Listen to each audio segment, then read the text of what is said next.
Hello, my friends. I'm wearing my Ireland jersey. We got a ways to go. I probably won't be wearing this for the rest of the episode, but it's the Champions League first knockout round. Let's make it part of the intro. Let's go. All right. Atletico Madrid. Oh, you can see right through me. Hey. Whoa. Wait. Wait. There's the list for you. I guess I could just move. Atletico Madrid, Monaco, Liverpool, Reggio Audace, Arsenal, Salzburg, Man United, Standard Liège are your seeded teams. Barca, Bayern, PSG Sporting, Leverkusen, Lyon, Benfica, and Wolfsburg are your unseeded teams. Let's see who we get.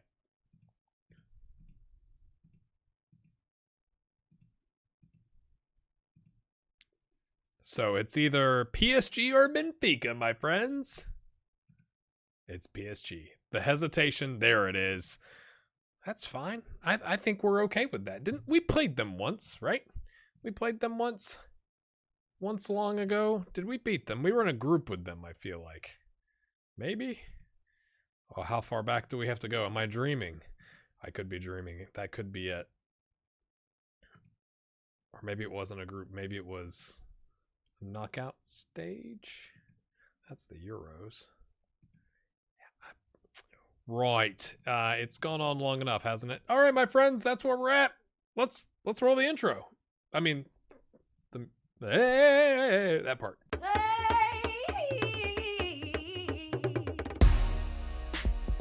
One day I'll learn. Here we are. Youth Intake Preview comes right after the Champions League first knockout round draw.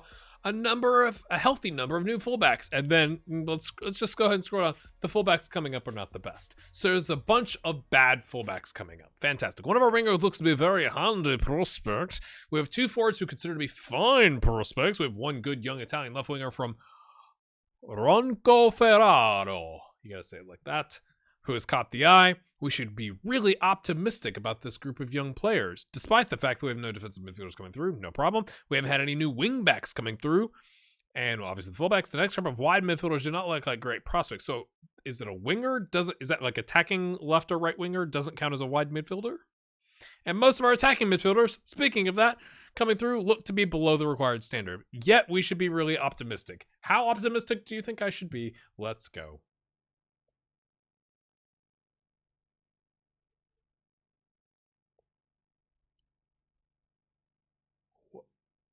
What do we do? Oh my goodness.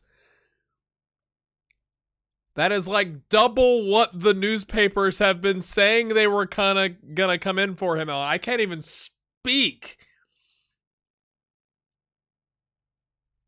I already turned down 140 million. Just to be clear. I was like, nope. Like that's an automatic no. Because it like whatever it amounted to, like the board that have agreed, it was like that's not enough. 205 million? And 114 will end up in the transfer budget because of 80%, right? So like he's going to get 4.3 million because he has a sell. He gets no. Okay. That's his loyalty bonus, and then he gets 20.5 million for the 10% of the agreed transfer fee, and 18.52 goes to SEP. Do the next sale percentage profit clause they negotiated when we bought him. I don't think I can do the rest of the episode. I don't think I can do the rest of the episode. What do we do? I don't want to sell him. GHG does not want to sell him. But you have to go, I mean, 205 million is a game changer, right? 114 million. Could we get away with, promoting Richard and Beganovic to take a spot? They're not as good. Contreras kind of taking the spot in the meantime, but like working our way up to that. Do we go try and like I've already looked. Like if we go to the short list here, what was his name? Carlo Costi. Yeah, he's 139 million. So like we still couldn't even afford the guy that I would have bought to replace him in the past. And, there are other options out there, but, right. And I would love, this is my short list. I mean, there's, okay, if I go to the scouted players list here, add condition, general, preferred foot, left. Because we're using him in a, when he plays the mid role where Contreras is, it's a left foot. We've got enough right footers. Maybe this is too narrow and specific, but like even with this, right, you get this guy. I mean, 27.5 million. He doesn't have a clause, so we could probably get him, but I don't think he's not as clearly not as good. That's DM. Has the potential, right? There, I don't see any players out there that are like at his level that we could get, right? Like there's players out there, but they don't know the advanced playmaker, or they, not as good. Like have the potential, but like if we're looking for a plug and play option, right? Like I'm not saying it. This guy's 24. No one's close. He's a worldie. He's a worldie. I'm trying to think of the, it's like selling Kylian Mbappe, right? Which, happens in a lot of saves where it's like, how do you replace Kylian Mbappe, right? Like, well, how do you replace De Silva? Well, we can't go get Angelini. Could we? Could we go get Angelini? He would be an option. He's 31 though, and he's right-footed. Again, not that that's gonna rule him out. If we get rid of the footedness, okay. We've got this guy who's on the short list, but right, Man United. This guy at Salzburg, but I don't know if we have an EU slot. Oh, he's Portuguese. Okay, so that's helpful, but he looks pretty good, doesn't he? He's a DM. Would that be an acceptable replacement? Why is it 25? It's not 25.5 million anymore. I haven't scouted him in. Okay, that's why. I've already started scouting him because the 140 million came in. I was like, what if the board are like, no, we're doing this. So I wanted to kind of make sure we had some options. Mental's not nearly as strong. Technical's not as strong. Now he's got some specific technicals that are strong, and he's either footed. He's a generalist, but he also plays center back. He's not playing center back at 5'7" though. But that's obviously a huge swing. They'll leave like 80-something million, 90-something million extra if we well, again, if where is he? Oh, I'm all over the place, aren't I? Is it this guy? Yes. If we could get it for 25.5, which I don't think we could, because maybe he used to have a buyout clause or minimum release clause, but he signed a new contract or something. I don't know. This guy is at Leeds. And is expensive and has lots of negatives. This guy we've been tracking, right? But if you have 114 million added to the transfer budget and you spend 110 of it and you lose your best player, like I kind of go, or you spend 100 of it, you leave 14 million. That still doesn't seem like great business, Like I'm looking to. Maybe it's too much to ask to be like, I want to spend 70 million, right? If you could sell him for 205, add 114 to the transfer budget, sell him for 70 million and spend another 40 million or just bank the extra 40 million, that might be acceptable to me. And I just don't think we're going to get that, obviously. This guy's pretty good, but we haven't fully scouted him, so, and he's got a 111 million buyout clause. Now, could we unsettle him or whatever? But like, this is the January window. I'm so flustered, people. I'm so flustered. Again, do we just say, okay, let's go to is it team report? Yeah, squad depth, right? I mean, he's so good. He covers like 4 different positions, if you count this as one position. But do we sell him and go buy an attacking mid, right? And then Contreras and Richard and Bogdanovic kind of cover, and Ken Luz cover these 3 spots. And then Pedrelli and Lorenzo cover the right wing. Like, what do we do? What do we do?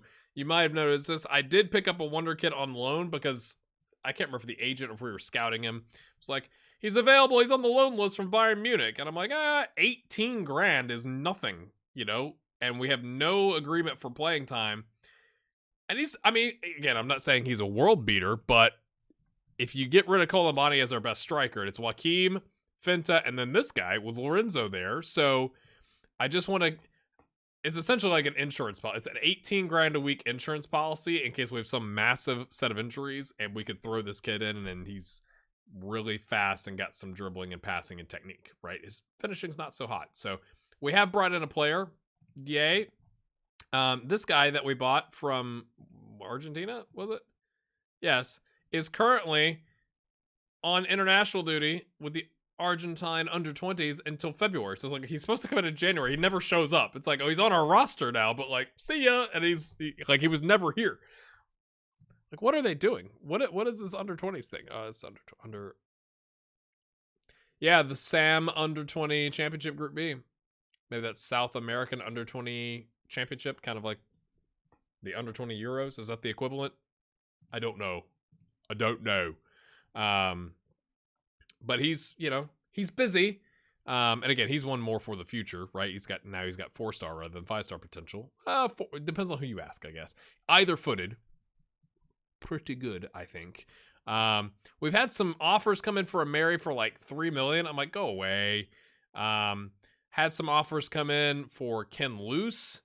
Had to talk to Ken because this Chinese club wanted him for like $97 million. And I was like, I'm trying to keep the band together.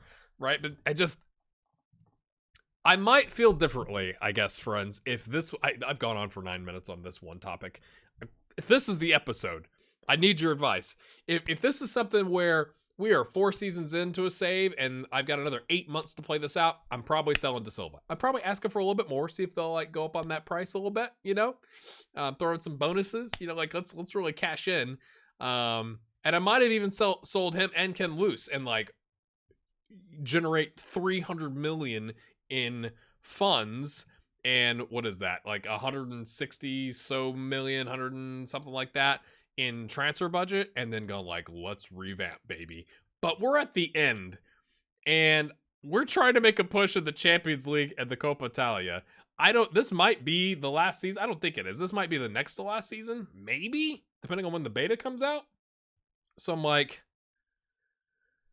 I just don't. My dog's barking. I don't want to. But here's why they're doing it. They are falling off. This guy, Bruno Lage, was the Juventus manager for 4 years, so he's familiar. So he's picked out, man, that guy used to wreck us. We're going to steal him. And I'm like, how do they have this much money? Well, they haven't bought anybody this season. They sold 87 million.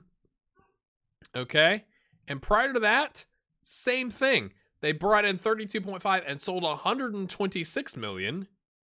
And prior to that, it's a little different. But like the last 2 seasons, they have offloaded and not like literally, I was like, they've not bought anybody this season. So that they've been saving up their pennies or their shekels or their whatever the micro determinant of a euro is.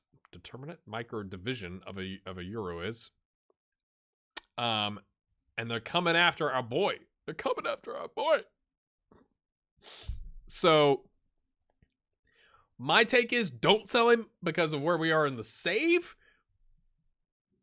But do you think I just need to dig a little bit further? Do we, essentially it's how I look at it. You may feel different in the comments, but it's like, don't sell him because you're toward the end of the save, or sell him and just let Bogdanovic, Richard,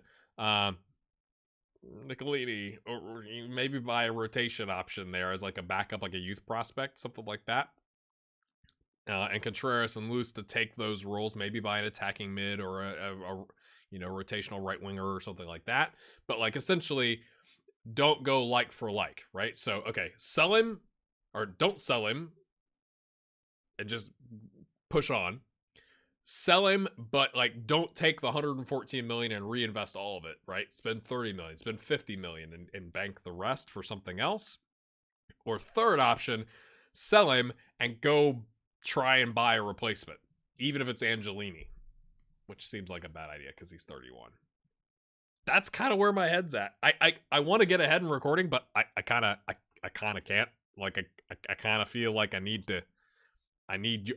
I want to leave this up to you all in the comments to at least have some perspective. I'm not saying I'm going to do 100% of what you say, but I want to at least have that as a conversation.